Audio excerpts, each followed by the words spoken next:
This is a driving review of the all-new BMW 5 Series Touring, and we have it in the so far strongest version next to the somewhat true M version that will come later. This one here, 600 horsepower in the M60. Launch control.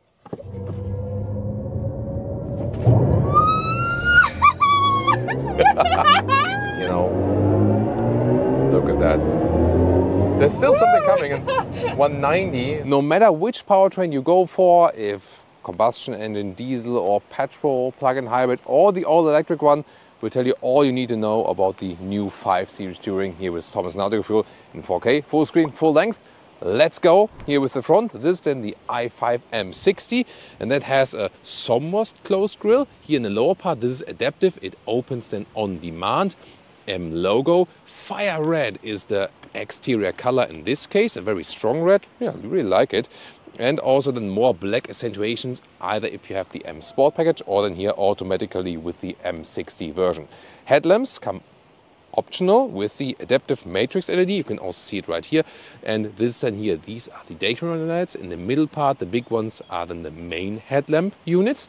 And the length here has actually significantly changed to the previous generation, 10 centimeters or 4 inches more, now at 5 meters and 6 or 199 inches. Wheels from 18 to maximum 21 inch. These here are the biggest one, 21 inch BMW individual.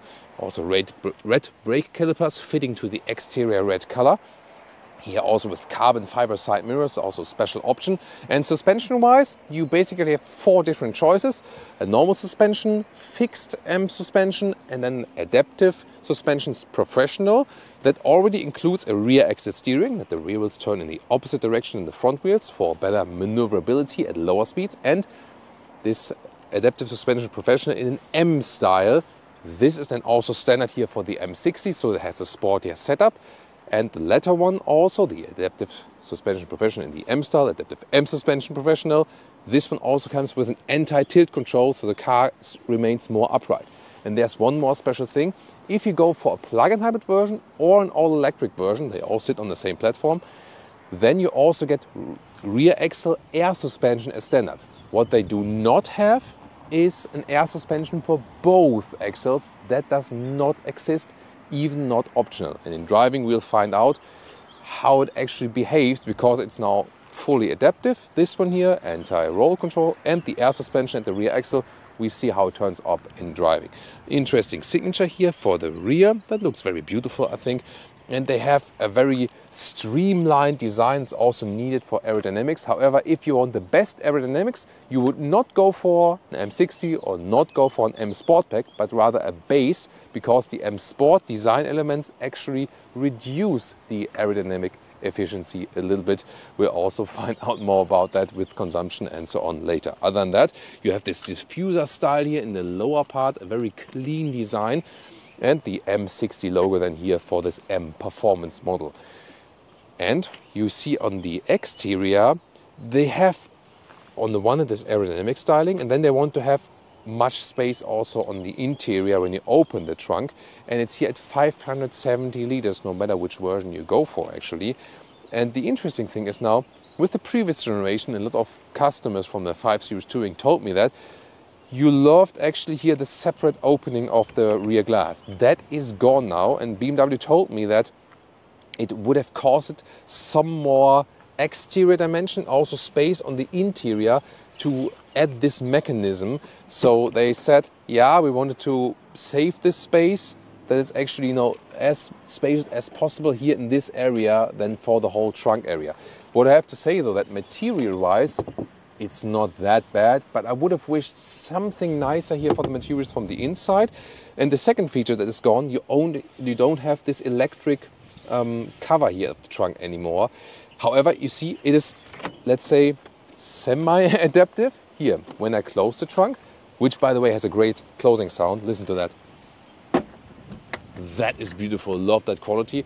And here I pulled the cover all the way to the end, and when I open this one in here, you see here, the first half, it goes automatic. And that's like a mechanic automatic thing here like this. And when you open it, it basically does this. And then you can easily load in things and out. Here, one more time, then it goes all the way like this. So yeah, that's at least a nice mechanism. And the width is enormous, like 115 in meters in the width, or 45, around 46 inches. That's great. And the length here, you can see luggage fits in easily, 1 meters and 6 or 42 inches. That's really cool. And especially for all our dog owners, maybe with a dog box, 70 centimeters in height or 27 inches. And you also have this remote folding mechanism from here, and that works very, very well. Yeah, really like that. Maybe you want the full length here as well. On Autogefühl, always in full length. For an estate, that's of course a very important thing. And this is also enormous to the seats I would be driving. Is 186 or 73 inches. So that's really, really good. I like that versatile trunk. The thing is, with this separate glass opening, that was always a unique feature. The 3 Series Touring actually does have it. So I think they could have actually kept that one. By the way, here underneath, you still have some more space here, like this here. This is an this separate cover, then you can pull up here, for example. So that's then here for the electric version. Let's close this one, because there's of course more to come on the interior. Seats can be folded up here. There we go. That's also a nice sound when you fold that back.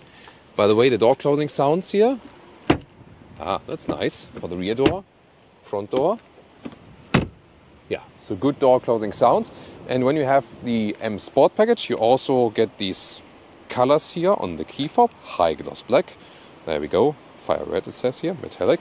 And the door handles integrated in a flush way, but then they fold out, so haptic feedback. And then inside of the doors here, this is somewhat soft touch also. Nice structure. Here a little bit softer as well.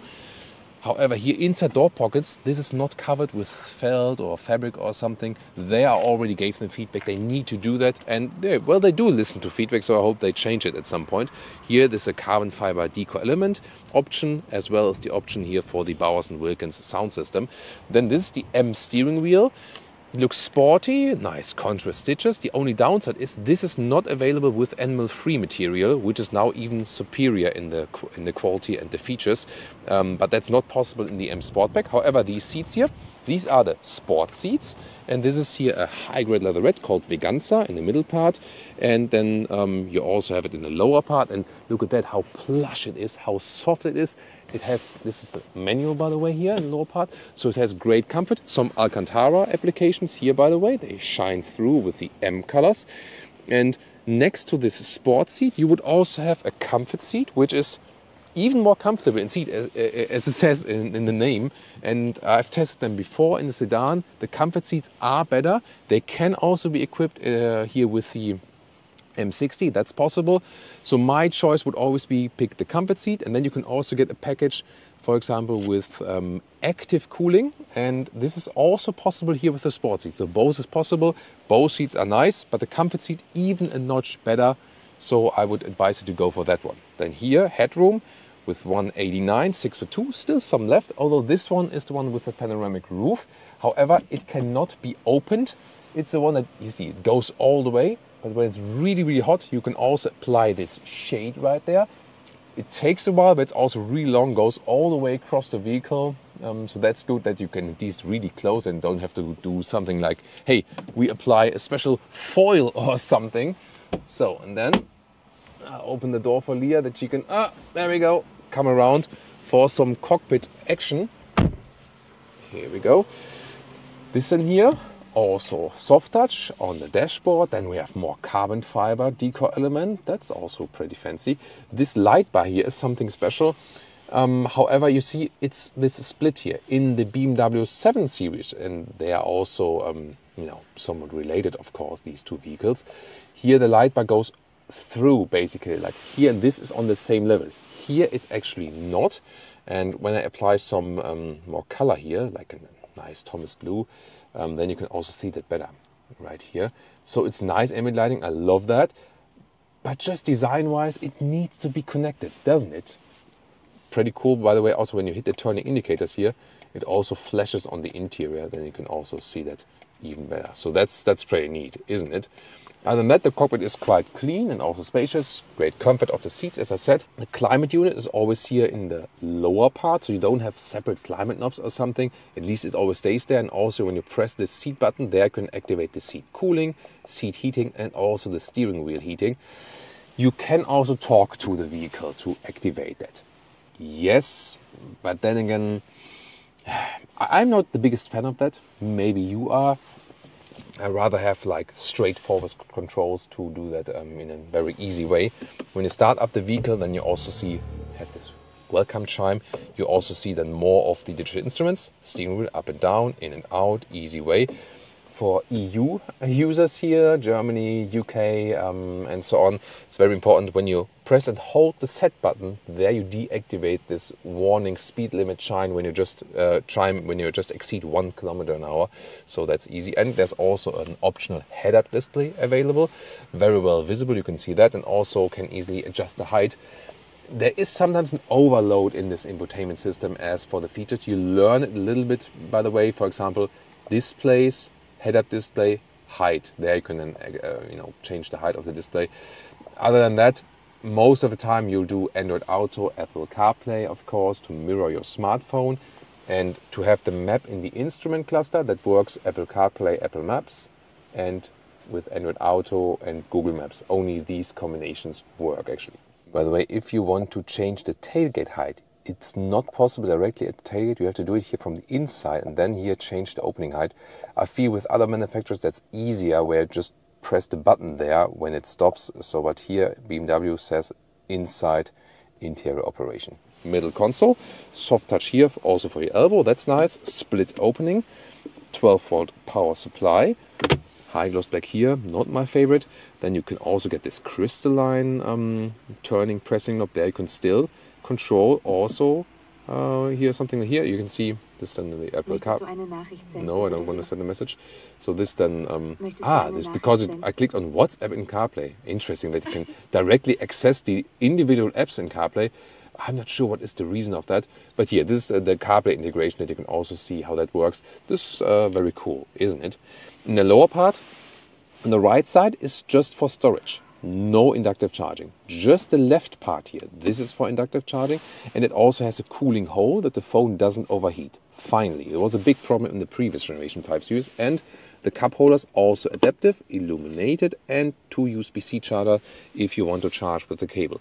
The shifting lever is integrated here flatly, so there's a nice clean solution, so to speak.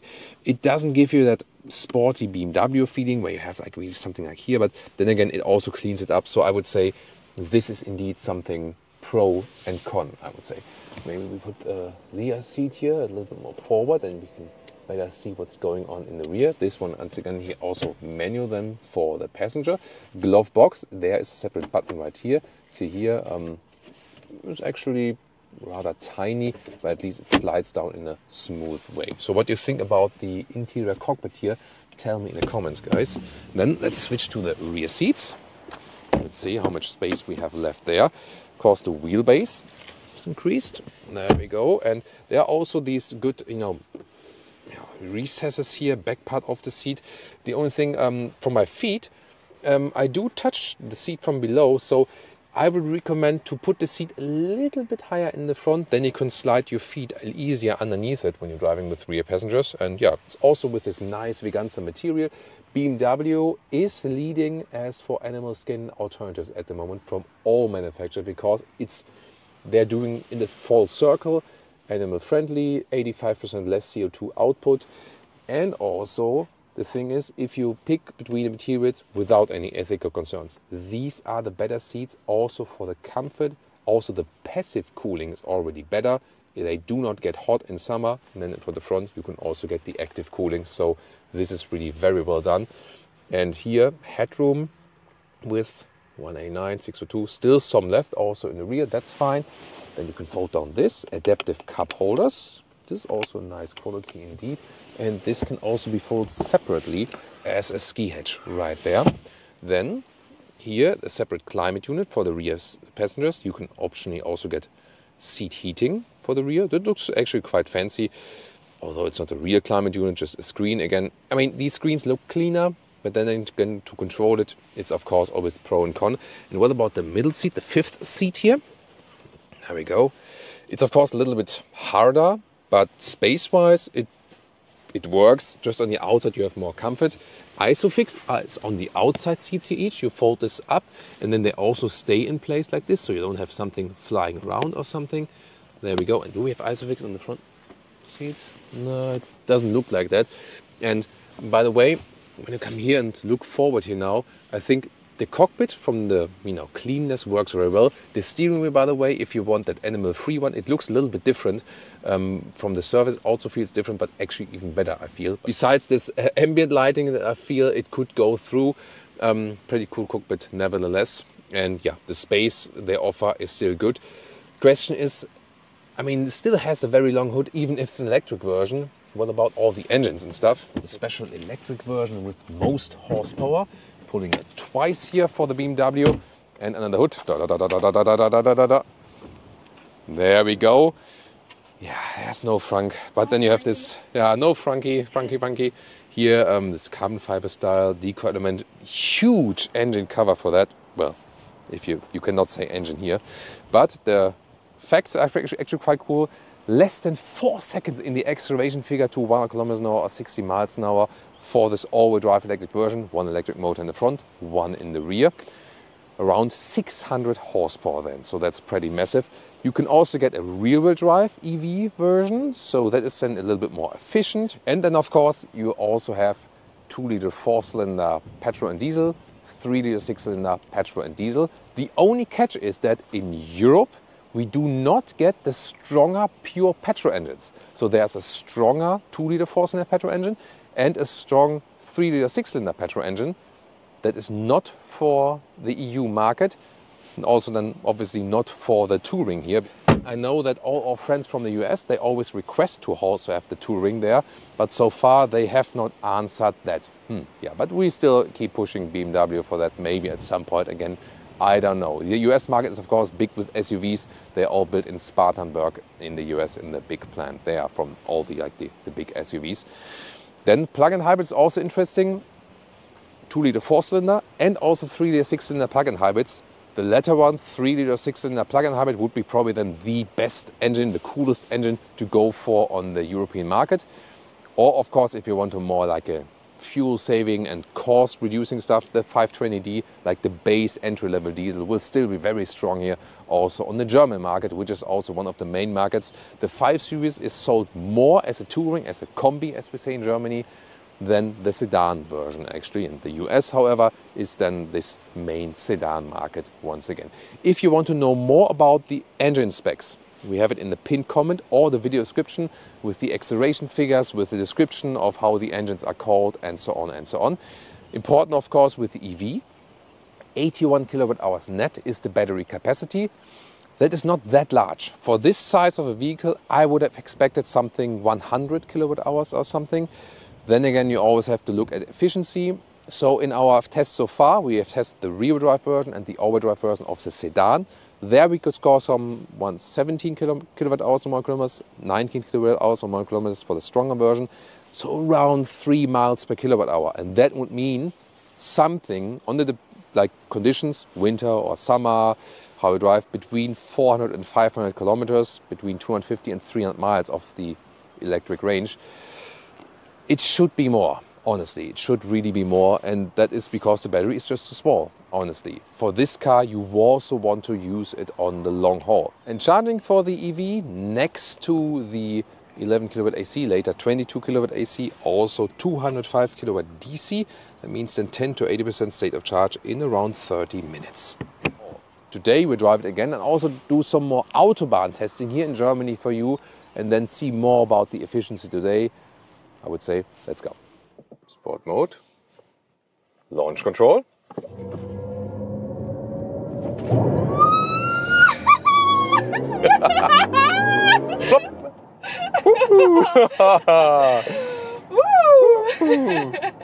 Did you feel that? And I think you could literally feel that on camera. Like when you do the launch control, the car is literally shaking. That is called, I mean, they do that on purpose. It's not needed. they do that just because it's fun. Like the car is shaking, and you have this electric sound build up, and yeah. The seatbelt. And yeah, I mean the official figure is 4 seconds, but that felt even quicker. I have to check the time code below. Leah was obviously impressed. The Leah meter went off the scale for this one. Wow. Yeah, pretty interesting. Why not? It's actually also a good test here with a little bit of rain about the traction and also for the sound on the interior and so on. And yeah, I can already tell you so far that suspension here does a very, very good job. Wow.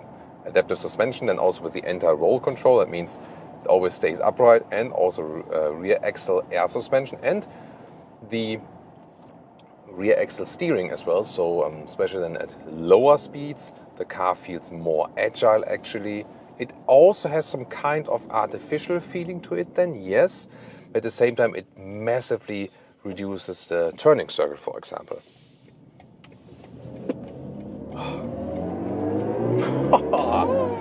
This is amazing. Like accelerating out of the corner, you feel still have the rear wheel bias for that one.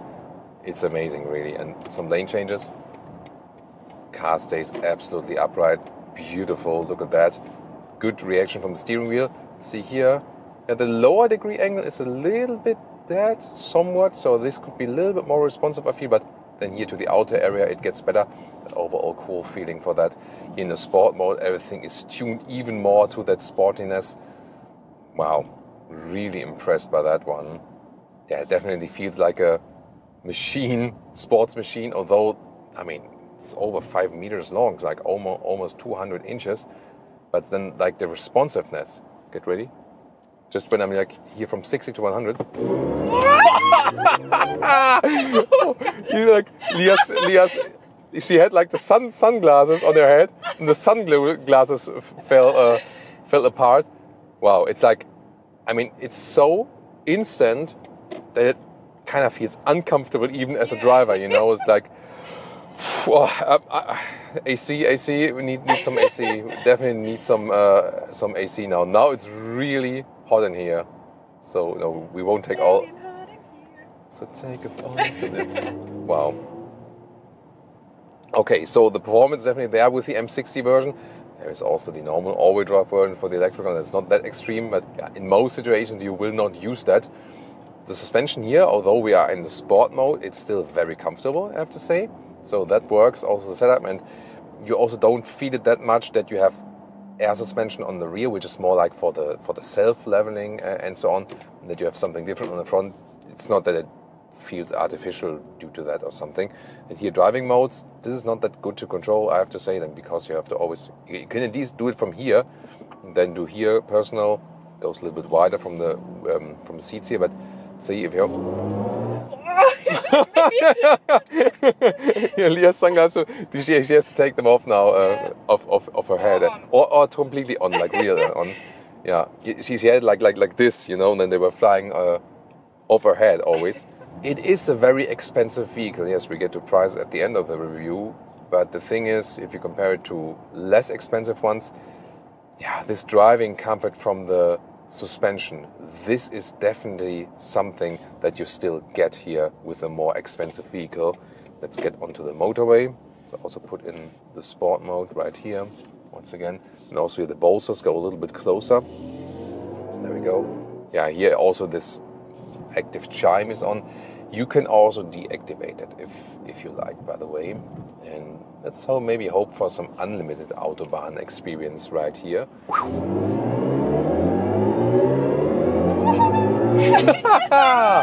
Woo!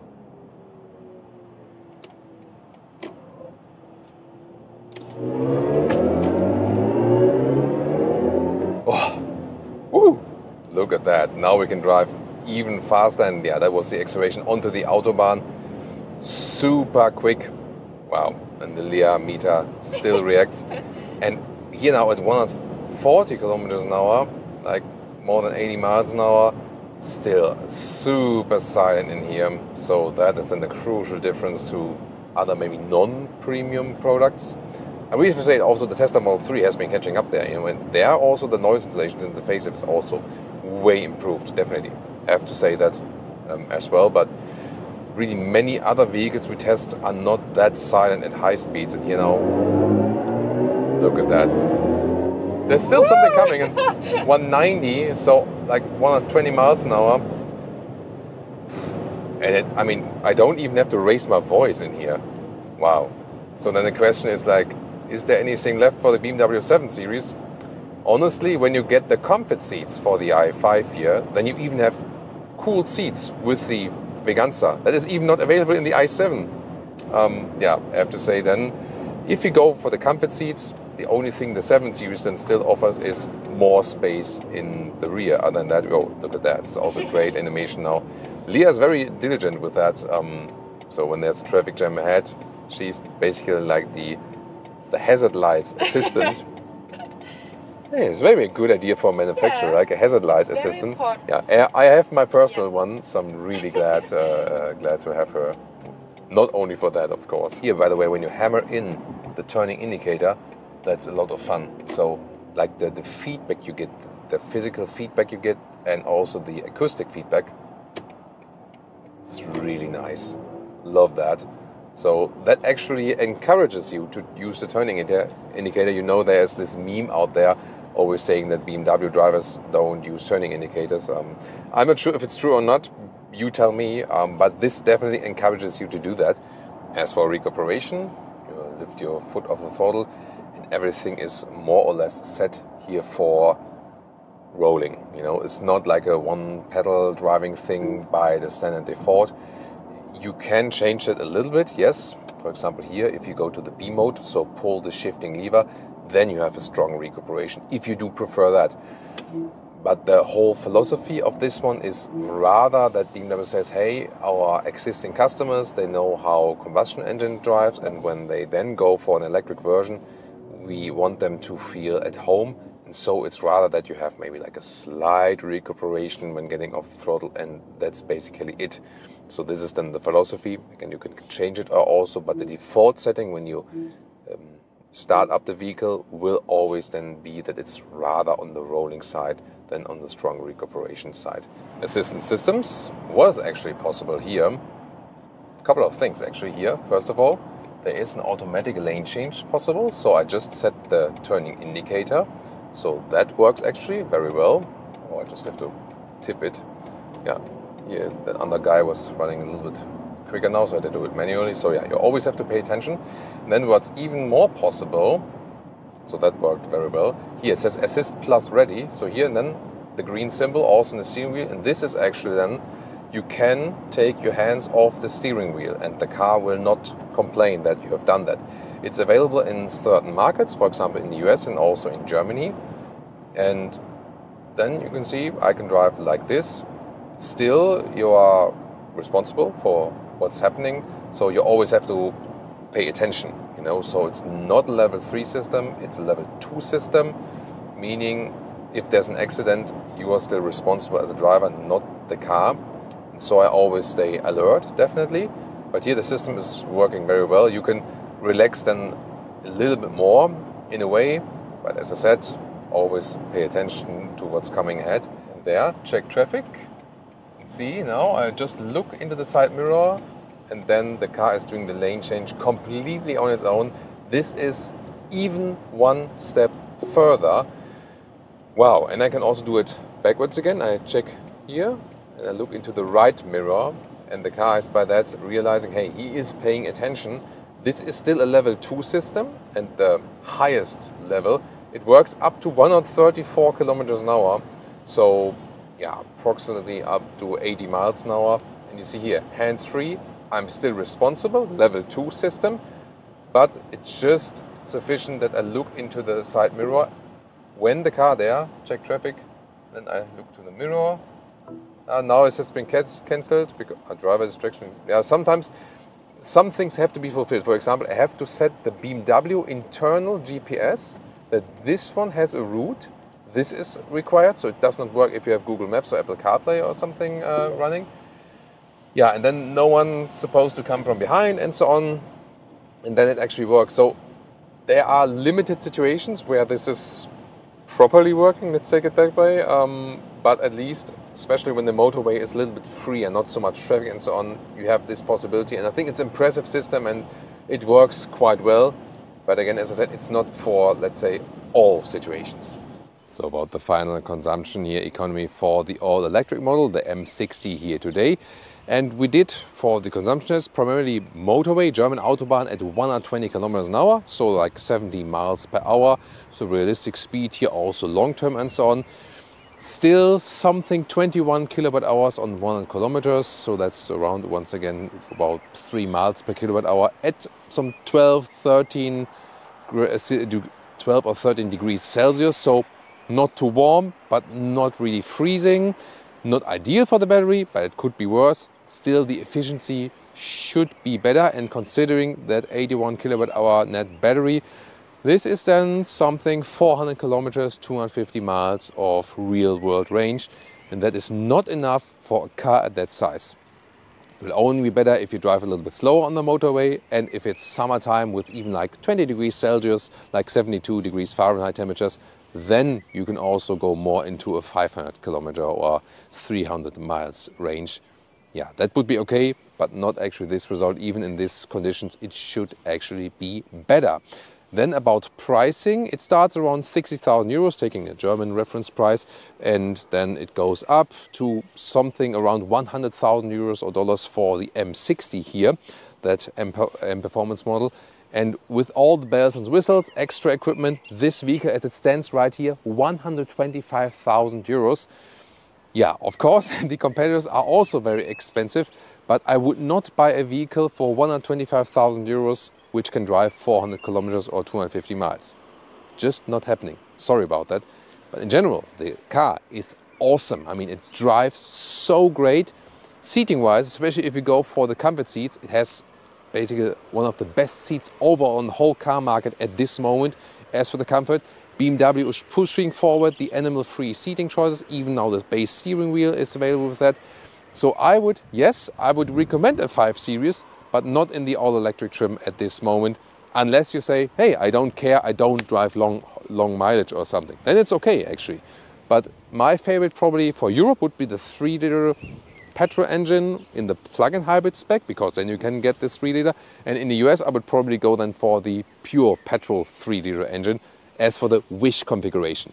For the more economy style, probably like in Europe and Germany, a 520D, like a small diesel to get the price lower, and then maybe in the US the 2-liter 4-cylinder petrol engine if you rather want to save some money. Because the car in general, it drives really great, the interior build quality is nice, besides, you know, with the door pockets and so on, that needs to be covered in felt. And as I said, comfort-wise and also into the whole sustainability aspect, BMW has made a lot of progress. I'm really happy with that.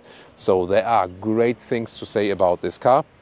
It's just that the electric range is still something they need to work on. What do you think? Which version would you go for? Would you go for a sedan or a touring? And would you go all electric, plug-in, petrol, diesel? Tell me in the comments, and see more of the content from the 5 Series, for example, also against the Mercedes E-Class.